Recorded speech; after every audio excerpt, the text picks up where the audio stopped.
I need to see John Surratt right away.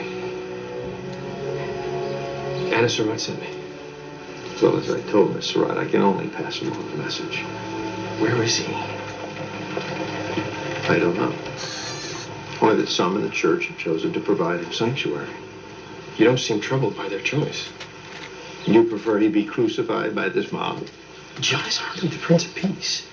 He's wanted for murder and treason. Harboring him is not only immoral, Father, it's illegal. Our laws are written here, Counselor. Our allegiance to God. You forgive me, Father, but that's a bunch of cock and bull. Bible bears as many interpretations as anything else. Is there a message you wish me to pass along? My case summary is tomorrow, so you tell John Surratt that unless he surrenders himself, his mother will most likely be punished for his crimes.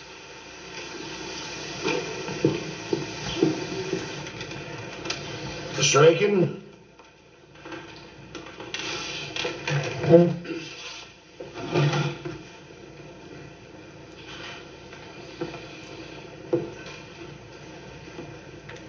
For the lawyer, as well as the soldier, there is an equally imperative command. That duty is to shelter from injustice the innocent, to protect the weak from oppression, and when necessity demands, to rally to the defense of those being wronged. After the most thorough investigation in our nation's history, the government's entire case against Mary Surratt rests on 3 acts. 1, her acquaintance with Booth. 2, her alleged instructions to Lloyd. And 3, her non-recognition of pain.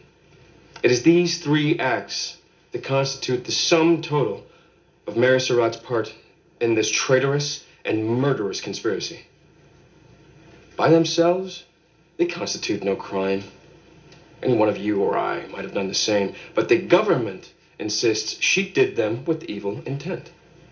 Largely based on the testimony of 2 men, John Lloyd and Louis Weichman. Yet at best, the actions of these men undermine their credibility, and at worst, they have done the unspeakable. They have gained their freedom by falsely accusing another of their crime. There can be no doubt as to the principal and real reason that Mary Surratt is here today. It's because of her son, John Surratt. He invited Booth into her home. She did not. And he hid rifles and ammunition in Lloyd's tavern. She did not. If John Surratt was part of this conspiracy, I pray to God that he receives every punishment known to man. But if his mother can be convicted on such insufficient evidence, I tell you, none of you are safe. Members of the commission, do not permit this injustice to Mary Surratt by sacrificing our sacred rights out of revenge. Too many of us have laid down our lives to preserve them.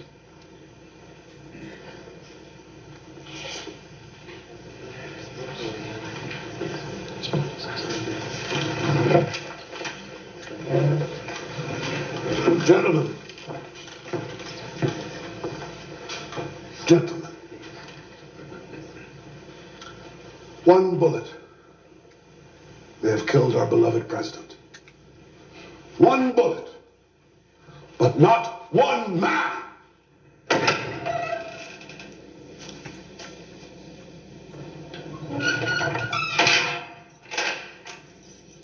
Sit with me.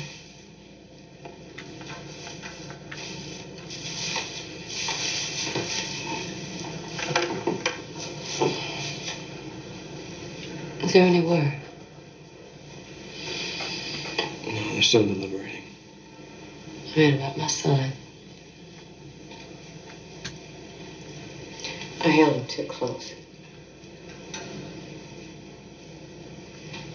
I didn't want John turning out like his father, so I kept him near. And when the war broke out, he wanted to enlist. And I wouldn't let him. My son just needed to break free, be his own man. And this is the way he did it.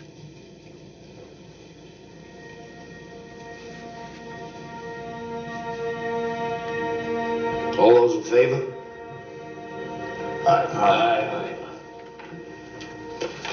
Well then, we are all agreed on the penalty of death for the prisoners Harold, Atzerodt, and Payne.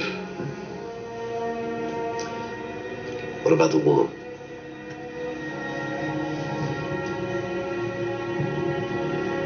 Regarding Mary Surratt, all those in favor, gentlemen?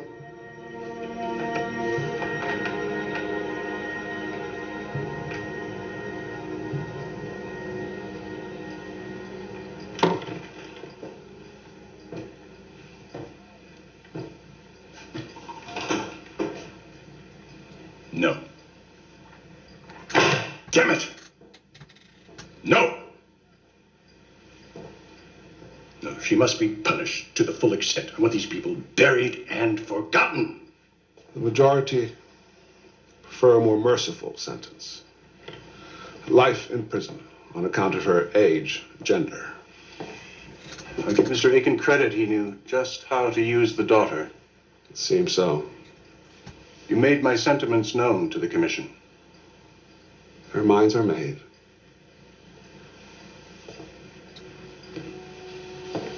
Then let us change them.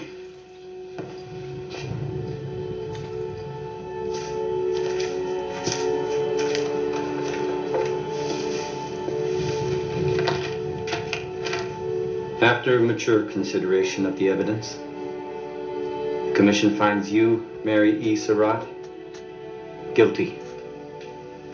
Guilty of conspiring to kill and murder President Abraham Lincoln. Guilty of conspiring to kill and murder Andrew Johnson, Vice President of the United States. Guilty of conspiring to kill and murder William H. Seward, Secretary of State. The Commission does therefore sentence you to be hanged by the neck until you be dead.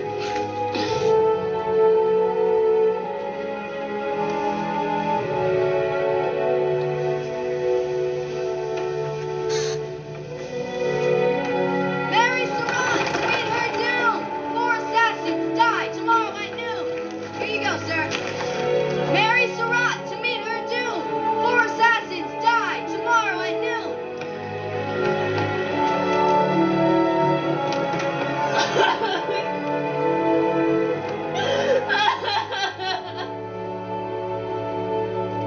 Mr. Surratt?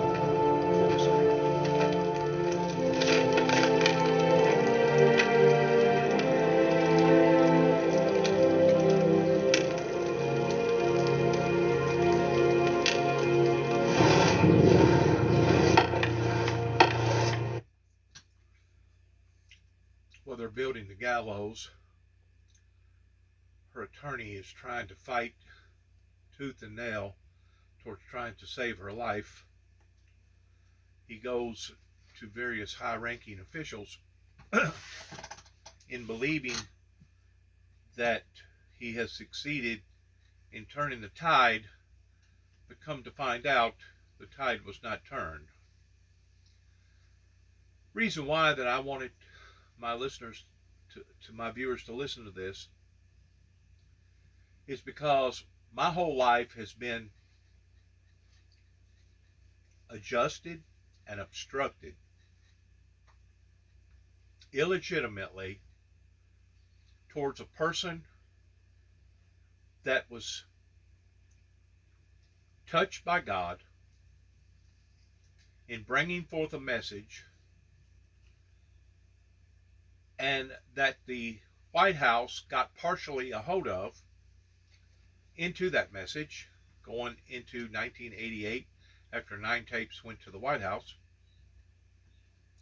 and from then on plotted a conspiracy towards wanting to destroy the very founder of the ministry that God had given him to help to orchestrate.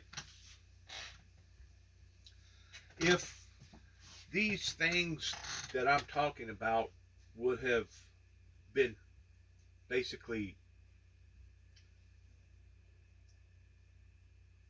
trivial small talk as far as it being minute, I would not have put forth near as much interest, time, and passion in what has went on. and in lots of different ways. I do not seek vengeance, especially for myself. But what I do seek is justice pertaining to the wrongdoings that various people have done that basically slapped or tried to slap God Himself in the face by causing all these problems and all these issues that has now originated 30 plus years later after the 9 tapes went to the White House. And, you know, it's one thing for Homeland Security to put you on a blacklist or a spook list and to do to one person like they have done to possibly thousands, if not millions of people here in the United States because they have spoken up abruptly against this or against that. But to go as far as what my own people here in the state of Tennessee went as far towards trying to prove that I was some sort of a monster, some sort of a traitor, some sort of a lunatic, to go as far as what that they have done in wanting to stifle or stop, hinder biblical Bible prophecy from coming true goes beyond anything that I think that I've ever read about, studied on, or looked into pertaining to the Gospels here in the United States. Now, if we was in another country somewhere, I would say, well, you know what? It's pretty obvious that, you know, they don't like somebody that's that pushy pertaining to their passion, same way that they was against the Lord Jesus Christ whenever He come into existence, towards Him being very passionate with his ideologies. And we see what happened to the Lord Jesus Christ. But here in America, we're supposed to have laws to protect us from these things. Protect us from the weak. Protect us from the innocent. And protect us from people bullying us or ridiculing us or trying to blackball us in the way that they have done here in America to the very person that's speaking to you right now, pertaining to the founder of the Windmill Ministries Missions here at 291 Thompson Road, Sharon, Tennessee, zip code 38255. I thought it was interesting pertaining to the trial here in regards towards President linking of the actual facts pertaining to our history here in America, corresponding it towards similarities of that in which what has went on in my life, towards basically being charged, towards being an assassin or a possible assassin to the President of the United States of America. And of course, you can read my record and my file to understand that the very people up here in Martin, Tennessee, pertaining to the Martin PD, ex-chief David Moore, and various law enforcement agencies here in this area have basically done the same towards trying to blackball me, put me out onto the limb, basically hanging me out on a limb to dry. And these occurrences just didn't happen once or twice. I have multiple occurrences, and whenever I say multiple, I'm talking about a dozen or more occurrences that either state of Kentucky, the state of Oklahoma, the state of Tennessee, and almost the state of Georgia, as well as the United States federal government, going all the way up into the totem pole of the governor of the state of Tennessee, towards being a part of this unjust do in trying to brand me towards me being a traitor to the United States of America government. Now, there's no doubt if it can be proven without a shadow of a doubt, the things that Donald J. Trump embarked upon during the time that he was trying to mislead, deceive, lie to the American people, should also fit under these same statutes of seriousness pertaining to a tribunal court. A tribunal court to prove Donald J. Trump's innocence or to prove his guilt in regards towards the things that has occurred, because it has absolutely turned not only our government but our way of life upside down. Upside down. He talks about being exonerated. Well, if he's truly innocent pertaining to the things that he says that he's not guilty of, why should he fear going in front of a tribunal?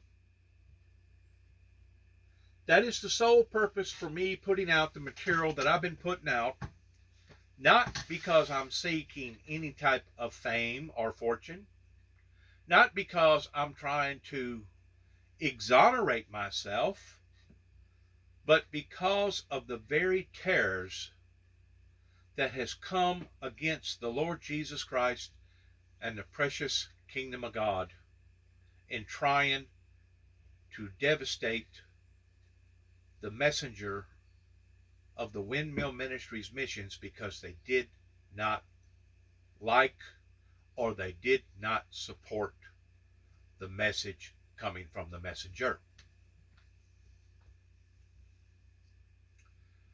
You know, right now it's supposed to rain somewhere up in the northern part of Idaho and go over into Illinois.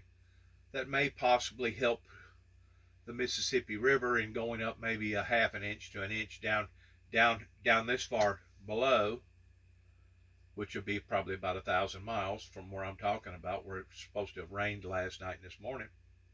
But by and large, that river is so low right now that they can't even run the barges up and down on it. And the reason why I know this is because the granary situation, that they pull a great deal of grain from that carries grain up and down the mighty Mississippi, has basically had to shut down towards Dyersburg. That is costing the United States citizens millions of dollars every day, because they can't transfer the goods the way that they ordinarily would transfer the goods pertaining to being on a barge. A matter of fact, it's got such of a backlog that it's actually dropped the bean price here in America about $1, $1.25 a bushel on the beans, because there ain't nowhere to put the beans right now unless the farmers has granaries to put them in. In other words, one problem adds into another problem that adds into another problem. This makes in total, in my lifetime that I can remember, I know 3 to 4, possibly 5 times that I have seen the mighty Mississippi get extremely, extremely low. But this makes twice now in my lifetime that I have seen it get this low. This low. Keep in mind, I made a prediction in the early 90s that the Mississippi River would begin to start to go dry. Keep in mind that at that time we was not concentrating so much on environmental global crisisness that is now befalling places all over the world in regards towards these abnormal weather events of either entirely too much rain or entirely not enough rain, going from one extreme to another. Whenever I made that prediction at the time, I was being guided by the Holy Spirit to be able to put out that advisory to try to warn people that God had showed me of these things to become. I didn't know when they was going to become. I didn't put a date on the fact that they was going to become. And I have never said that the Mississippi River would run completely dry. Matter of fact, I think Hank Williams sung a song and made it pretty well a hit pertaining to the Mississippi running dry. These abnormalities that we are experiencing right now is a phenomenon that is happening all over the world,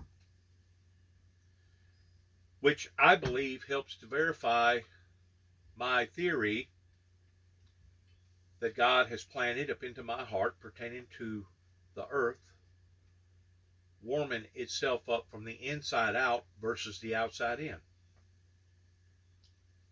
And because we are continually distracting precious resources out of the ground, we're going to continue to see abnormalities pertaining to the forces of nature that are going to be extreme one way just as much as they are another.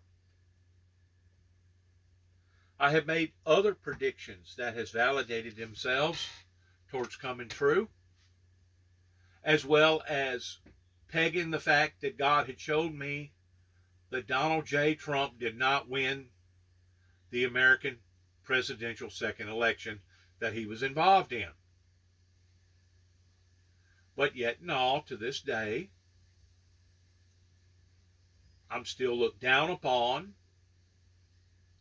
Yet and all, to this day, I've never gotten any type of formal or informal apology, either by the state of Kentucky, the state of Tennessee, or the state of Oklahoma, or the United States government. And we're talking about big, big deals that I've went through in a lifetime that has come so close to taking away my liberty of destroying my life that I can't even begin to speak within a normal distance of time of it being recorded so that you can understand what I'm talking about, unless you have already become acquainted with my file or with my case. And I consider my testimony as it being a case, especially whenever you have event after event after event after event in the series of almost 40 years that somehow, some way or another is touching off on Homeland Security. That's the reason why that I wanted people to listen to this particular hearing of what actually happened. This is not a philosophy. This is not an ideal. This is not somebody's way of brushing over the truth. This is the facts towards what actually occurred in the United States of America after the Civil War had recently ended and somebody taken the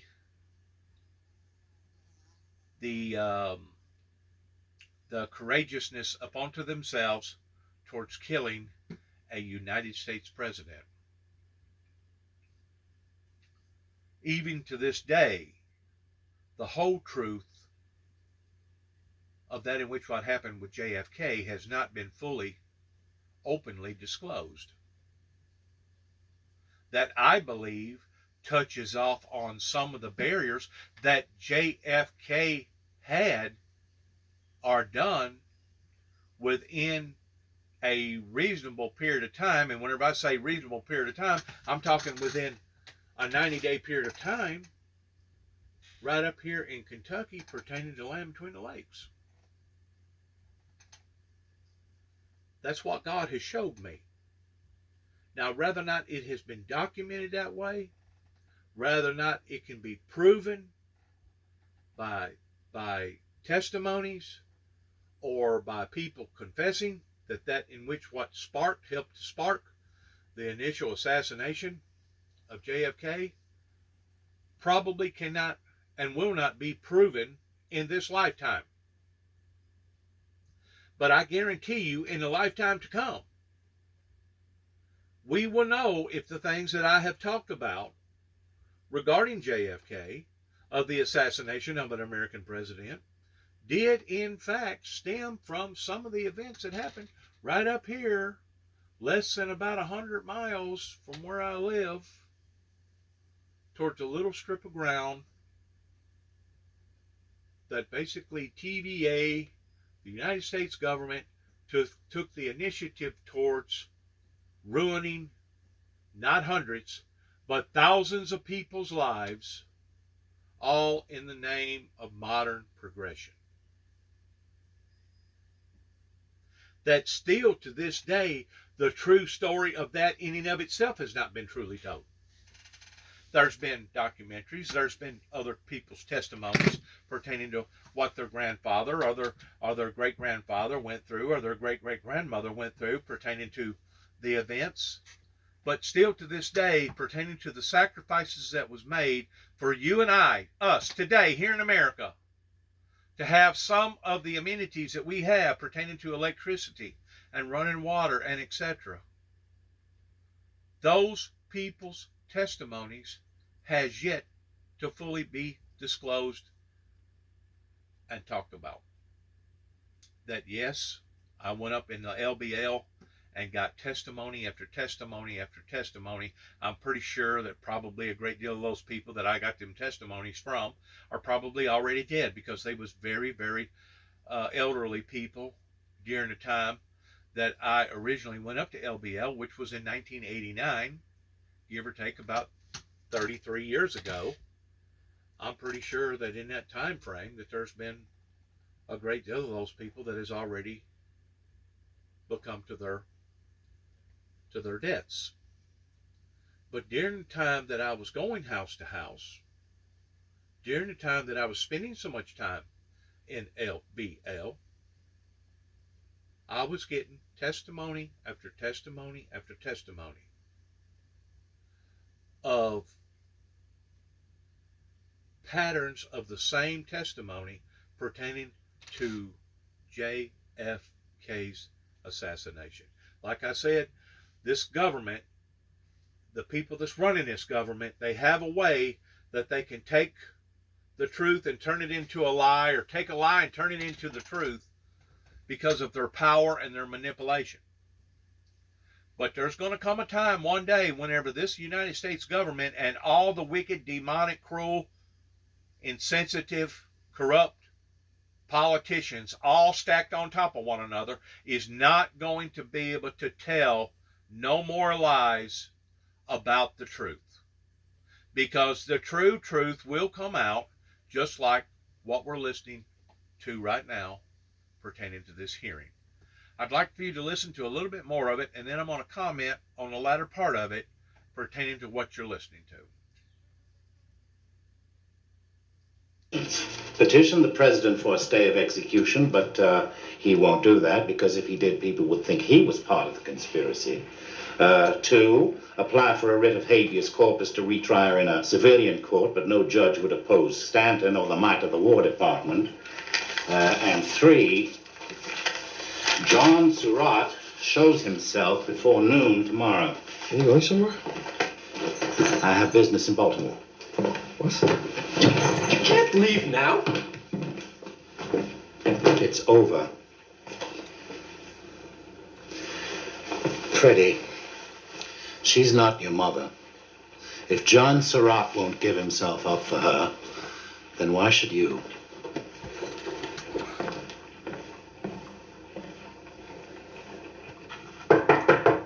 Ready? Frederick Sebastian Aiken, we know you're in there. Open the door. Come on. Ah, here he is. Well, if it isn't the reclusive Master Aiken, we thought you could use this. Hamilton, how well do you know Judge Olin? What are you doing? Do you think he'll give me a writ of habeas corpus? You can't pursue a writ. They won't allow me to appeal this verdict, so I'm going to appeal for a new trial. If you do this, you'll humiliate Stanton and he will destroy you. The hell with Stanton. Why do you insist on standing by her? Hey, it makes no sense. What they're doing to her is wrong. If John Wilkes Booth himself was tried in the same manner, it would still be wrong. Hamilton, she's to hang in less than 12 hours. Judge Olin's out of town. He would have been my first choice. What about Wiley? Maybe one. He's always been known as a free thinker. Yes, he's been around for ages, but he was the closest to Lincoln. And what about Carter? Not a chance. He was with Stanton on the night of the assassination. Besides, they have dinner together once a week. And then you're saying that Wiley is my best option? No, your best option is to stop this nonsense and help us empty this bottle. Better listen to the man.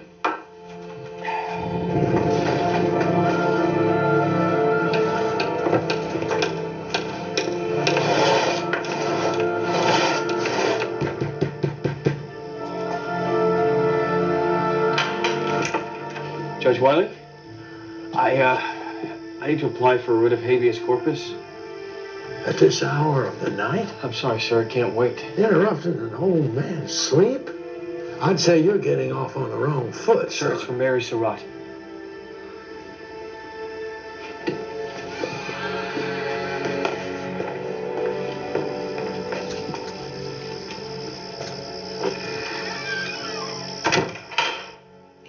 New trial in a civil court by a jury of her peers. Is that what you want, Mr. Aiken? Yes, please, Your Honor. So we can relive our president's assassination all over again. That's not my intention. Then to what intent? Might not this result in exactly the same thing? Perhaps. But results should not be our only measure of justice. Are you going to lecture me on justice? Sorry, sir. You realize that I was personally appointed by President Lincoln? Yes. And yet you still come to me? Forgive me, Your Honor, but are we not obligated to follow the law at all times, regardless of our emotions? And is this not driven by emotions? Isn't that what this is all about? It's about preventing injustice. Now, I know that the people are still angry. Yes, they are, and so am I. But I trust that President Lincoln appointed you because you hold the Constitution sacred. Whether you believe Mary Surratt is guilty or innocent, the Constitution was intended to protect the rights of all citizens at all times, in peace or war. And in a matter of hours, it will have failed to protect her unless you sign that writ. You believe she's innocent? I don't know.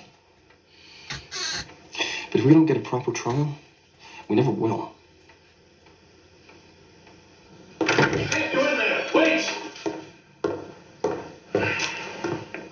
I'm so sorry, Mr. Secretary. I tried to stop him. It's all right.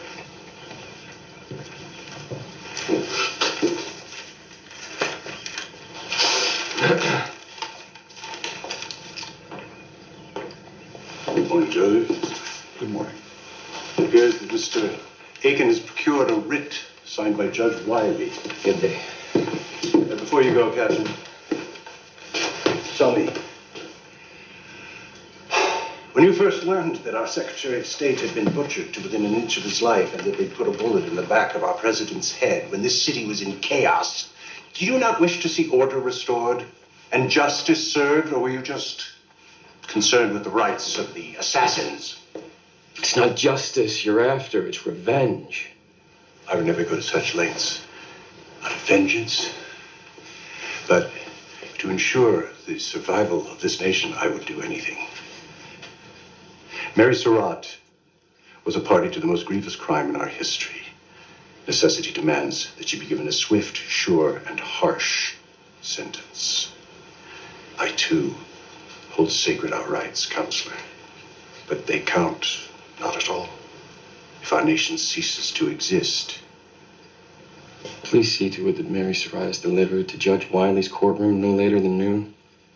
Sir?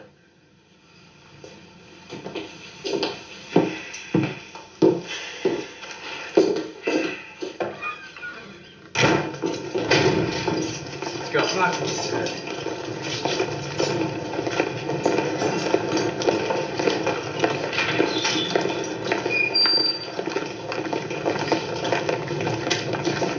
You will have to stand trial again, but it will be a civilian trial. And a civilian trial has no generals. That's correct, no generals. Bless you, son. Bless you. Now listen to what happens after him telling her this. It should only be 3.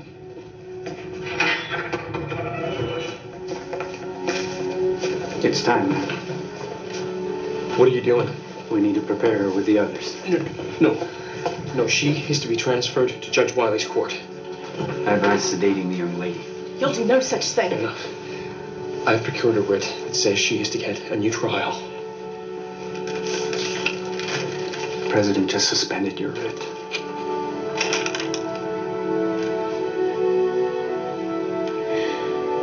I'm sorry. She's to hang with the others. No, Frederick, do something.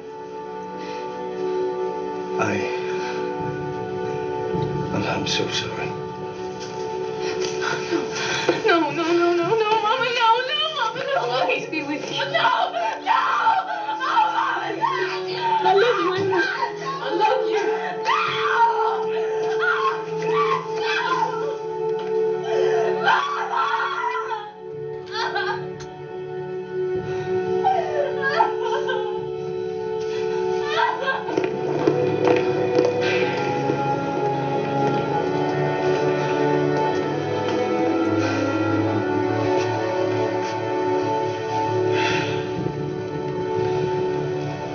Inter arma silent leges. In times of war, the law falls silent. It shouldn't.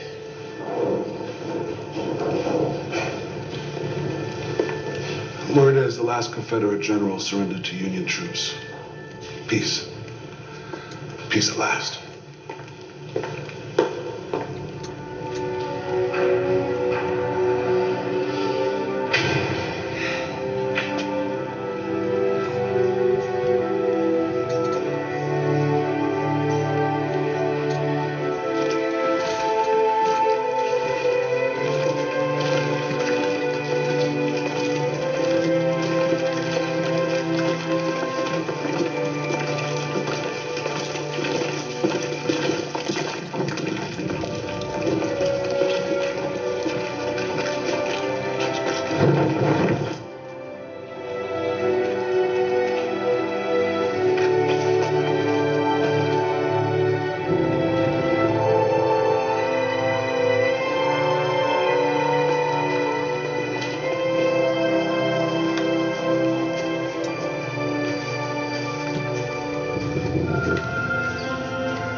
Up at the gallows and see where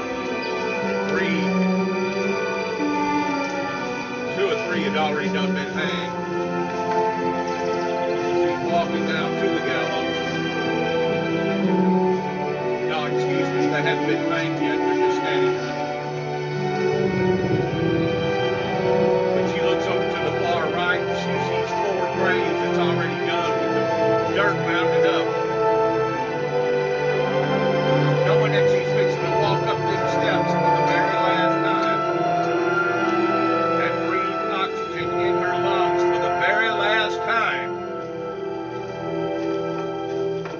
for the crime of committing an act of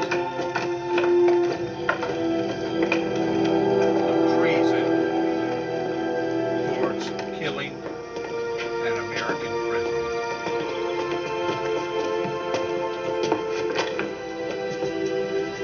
With the rest of those that are being hung too, along with it. I am hereby commanded to cause David E. Harold, G.A. Atzerodt, Louis Payne, and Mary E. Surratt to be executed in accordance with the order of the President of the United States, Andrew Johnson.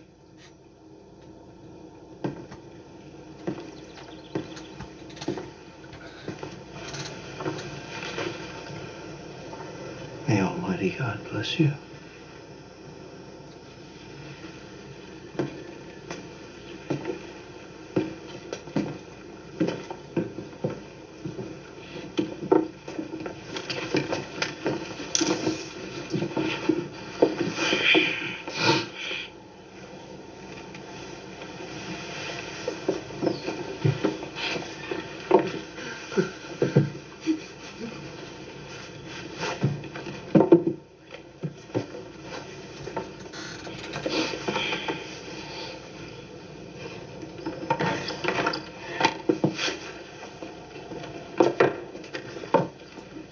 Stand your prisoners up. Step up to the news.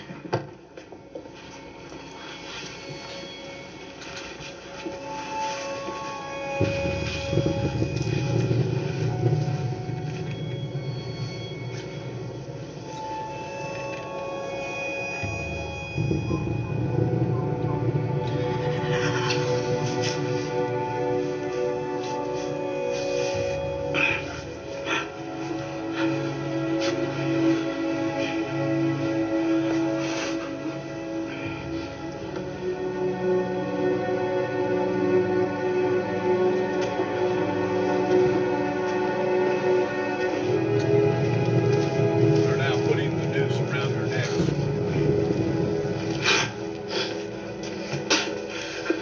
All four of them will be hung at the same time.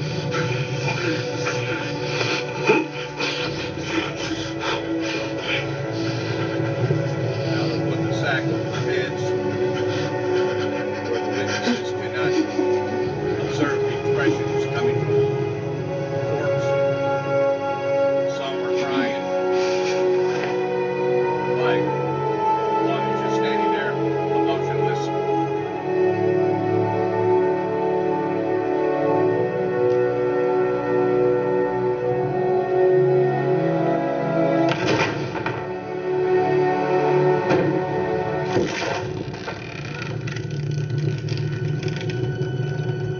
And justice has been served. It's a very, very harsh reality whenever you get to looking at the seriousness in upper authoritarian positions pertaining to government officials, upper government officials, in the seriousness of any and all of this, regardless whether it was then, regardless whether it was what went on in Kennedy's assassination, regardless whether it was what went on in my particular life towards a group of people that was dead set in wanting to destroy my image to the degree of even destroying me because they did not want this prophecy to be fulfilled, or the fact of that in which what Donald J. Trump is guilty towards being a part of, that now we have got testimony after testimony after testimony in understanding and knowing that the things that he has done and the things that he has embarked upon was in fact intentional, and now various people, rather than them wanting to go down with the ship, they have been willing to express their sentiments towards the truth, hoping that maybe the courts would be lenient up onto them. As I have said before in some of my other materials, that we are now in the position to where the things that Nancy Pelosi, the Speaker of the House, has said, towards that no person is above the law, towards it either being fulfilled in the judicial system, going forth with an actual trial in a summons, towards the dirty deeds that has been done to our government, or she will be looked upon in her words towards being nothing more than a mockery in the fact that the one percenters, those who are associated with the judicial system here in America that is either broken or corrupt, whichever way you want to look at it, that those people will be given immunity clauses above and beyond any other citizen in the United States. Because I promise you, if that would have been me, that would have been in the Capitol building towards pursuing hostility, anger, violence, and that type of behavior, I would be marked for the rest of my life, and in doing so, I would have nobody else to blame but myself. But it was Donald J. Trump that led them people to a slaughter. That though there was probably some that actually was victims of circumstances towards being at the wrong place at the wrong time, at the same time, nobody was sticking a gun to their heads towards making them either stay there or making them participate in the activities that was obviously going on.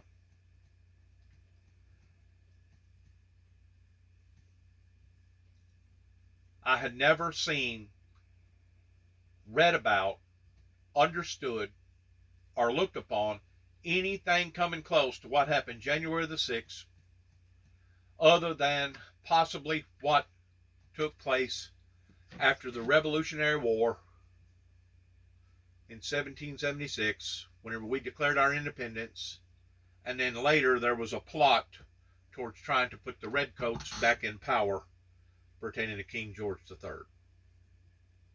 And if I'm not mistaken, the very people that conspired in doing that had to pay the ultimate price for doing that too as well. These things that I'm discussing with you today fits the very top of the top towards them being serious. I've had my son question me, Dad, how come you don't give up the past? How come you keep mentioning the past? How come you keep bringing up that in which what occurred? Well, if you're not going to tell your own testimony, and if you're not going to tell the facts about your story, do you really think that anybody is going to stand in your place and do it for you? No one is going to fight for your dignity and your honor other than yourself.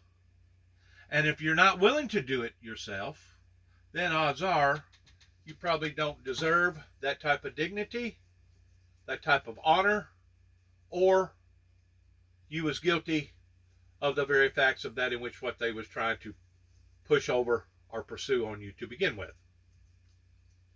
I have never been guilty of trying or premeditating or even contemplating on assassinating one of America's president. But though, if you read my file pertaining to Homeland Security, Secret Service, you will see where they basically not only tried to do that, but you will see where they tried to hang me for another state charge here in the state of Tennessee towards having the implications of being a terrorist. And then if you'll read the rest of my file, you'll see where the state of Kentucky, after me trying to help them people by telling them that God had showed me electrical disturbances was coming, you will see where them people tried to do the exact same thing once more in trying to bury me. We're talking about sentences of at least 10 years or longer if they feel like that you are an incompetent person to the degree that you are either a danger to yourself or a danger to society. Let's say you was an arsonist. Let's say you had a problem towards wanting to burn stuff. I have met many people, either in jail or in the psychiatric system, that was in there because they was deemed as being dangerous to society because of similar type scenarios like I just got through mentioning. And it doesn't matter if you're going to burn something, or you're going to get a gun and kill somebody, or if you're going to blow up something like Timothy McVeigh, or if you're going to try to poison a bunch of people or whatever. Those people that endure up into those type of situations deserve to be punished to the fullest extent of the law. To the very fullest extent of the law. And then to think that I drove all the way out to Oklahoma using my own dime after me spending 3 days and 3 nights in the Mount Carmel area, staying on the compound post with some sort of a, I guess he was a retired investigator for the United States government that basically was posted there, stayed there day and night, went around the neighborhood within a 5-mile radius, interviewing various people that was there the day of the 1993 51-day standoff. And to think that I went to Oklahoma to do a follow-up on that investigation that I was embarked upon towards the Davidians down in Mount Carmel, there towards Waco, Texas. And them themselves tried to brand me or mark me as me being a dangerous individual by basically planting a bomb in the back of my truck and activating it like it had something to do with something of my own doings. So the pattern of what has went on is endless, again and again and again. And it has led down this road of not just my personal destruction, but now to the countries in general.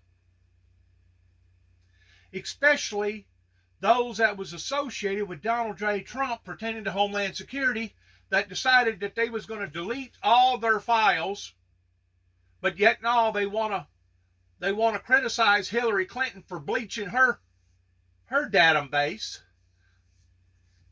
And I know good and well, according to Eric Snowden, there's a ways that you can go in to the satellite and you can dig up that material that was said, those text messages that was all said and done, not only the day before, but several days before and several days after, pertaining to Homeland Security. So you can't tell me that this was not an inside job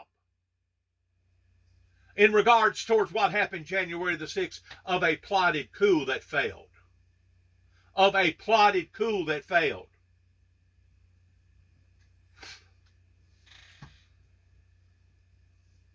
May God have mercy on all of us. Good luck to all of us. May God bless America. May God bless our troops. And may God bless the Americans' endeavors towards where we go with the January 6th hearings that could actually lead into some sort of criminal trial.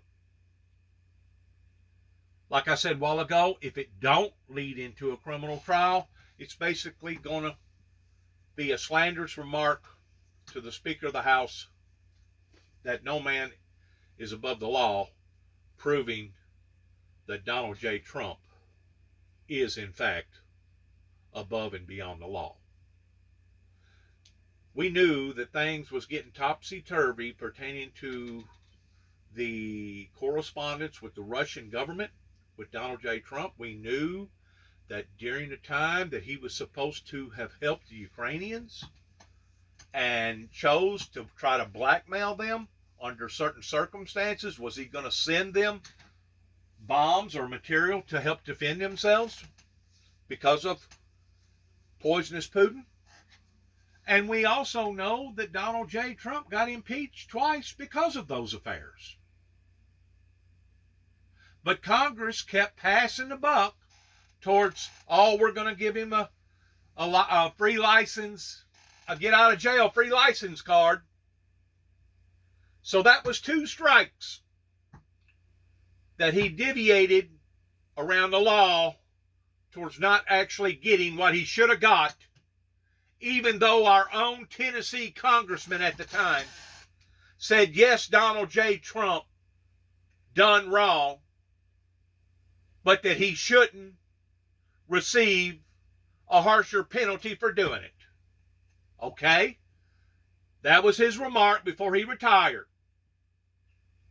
I wonder now what his remark would be pertaining to this last episode in seeing the January 6th deal unfold the way that it did. That even to this day, there has still not been no true recourse in justice being done pertaining to an individual that was plotting purposely to tell the American people that the election was illegitimate and that it had been stolen from the will of the American people. This is what our democracy is all about. And even though you may pursue millions and millions and hundreds of millions of dollars in running for office, there's no guarantee that you're going to get it. It's just like a NASCAR racer getting into an automobile that he's fixing to go 500 miles around and around in circles, and he may be one of the best class acts out there and may have one of the best top-notch technology automobiles that can ever be found. But that doesn't guarantee that he's going to win. You can put 2 ball teams together that are almost completely alike, and there's always going to be a winner, and there's always going to be a loser. And if you're not willing to lose, please do not get involved in some of the affairs, regardless whether it's a ball game, regardless whether it's a boxing match, regardless whether it's a race car track, regardless whether it's county, state, or local or federal government. Please do not get involved in these matters if you cannot walk away in understanding that you had lost. You had lost because of the will of the people. And it's really one of the most outlandishest things that I think that I've ever heard of, other than the assassination of 2 American presidents, that if the truth be known, either CIA or Secret Service, or both, and maybe even the U.S. Marshals and the FBI too, knew exactly who had plotted the assassination of JFK, and to this day, they're still keeping it sealed because it could possibly damage too many lives. Whenever an American government that was not established this way starts participating this way, that's whenever God the Father will walk away from any obligations that he at one time had towards that group of people, towards basically giving them over to a reprobate mind and allowing for them to be damned. And that's where we are right now as a nation, because of all these wrongdoings that has continued to happen again and again and again and again, including my own wrongdoings of obviously a conspiracy of people that did not want this prophecy to be exposed or to be successful. And because of it, out of all the above, since 1963, this great nation has went backwards, and this great nation to this day is reeking, bleeding, hemorrhaging because of these illegitimacies that has happened. And if the Christian society does not stand up against these atrocities, we are only going to continue to see more hurricanes, more fires, more abrupt weather-related incidences that's going to go beyond anything imaginable. I mean, there's probably, you can go back into the Bible pertaining to whirlwinds. There's probably been tornadoes that has occurred because of the surrounding circumstances since basically the beginning of time, but not on the level that it is now. It used to be that the Katrina storms only come once every 500 years. And then they narrowed it down to once every 100 years. And then they narrowed it down to every 20 years. And then they narrowed it down to every 10 years. Well, now it's got to the point now, we liable to get 3 or 4 of them in a year. Louisiana did. Texas has been flooded several different times. Middle Tennessee's got flooded. Nashville got flooded in 2000, I think it was 2008. No, wait a minute, it was 2012. Nashville got flooded. Grand Ole Opry got flooded. That was the year that they went all the way to Oklahoma City, Oklahoma, to pick me up and drag me back to Trigg County over 2 non-threatening telephone calls. Not only did I see that, but I seen a major burst in our ocean pertaining to, I think it was Exxon, one of the petroleum people that wound up bursting a main line that was distributing out all kinds of pollution into our oceans. Not only that, but we also seen the Boston terrorist pressure cooker attacks on innocent people during a marathon. We have gone through horrors, events that may not have been on the level of 9/11, but have been leading to 9/11. That makes me wonder, if we get attacked again, is it going to be on the same level of 9/11, or is it going to be worse towards possibly being a Pearl Harbor? And the only thing that I can think of that would be any worse than either one of those would actually be a maniac chunking nukes to America. And I'm pretty sure some of the first people that he would go after, if he was to pull the trigger towards the Western world, would probably be Alaska. I'd hate to know that I was living in Alaska right now, being that close to Russia. Because I guarantee you, he could drop a nuke over there and it wouldn't be no 20-minute rendezvous. It'd probably be more like a 2-minute rendezvous. He could probably hit Russia from the Kremlin just about as quickly, maybe within a few seconds.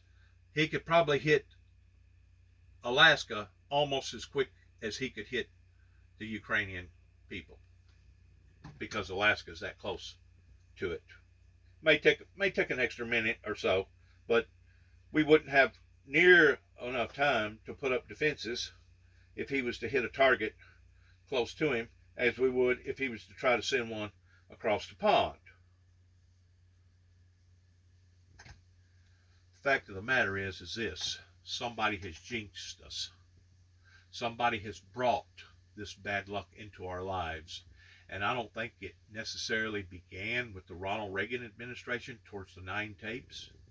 I actually think that it began during the 1963 assassination.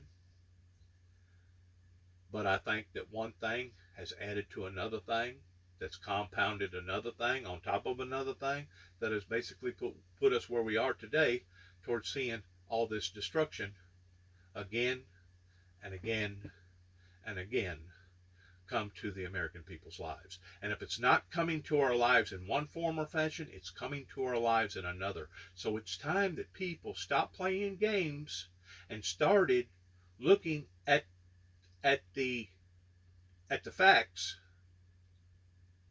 and quit playing games pertaining to our laws and pertaining to our government and what our government actually stands for and what it has always stood for. and as far as I'm concerned, will always stand for. And if it doesn't stand for those things, God eventually will allow for America to be taken out. In other words, he'll turn his back on the American land completely if we do not awaken pertaining to these atrocities that are being committed upon the innocent men, women, and children. And that's exactly what's been going on now. And I don't think there's nobody that can deny that. And if they do, they're a bald-faced liar, or they're just out of touch with reality, and they don't want to see the truth and admit to the truth to begin with. I want to say thank you for listening. Good luck to each and every one of us. God bless America. God bless our troops. And may God have mercy on us all, towards heaven helping us all. In Jesus' name, shalom.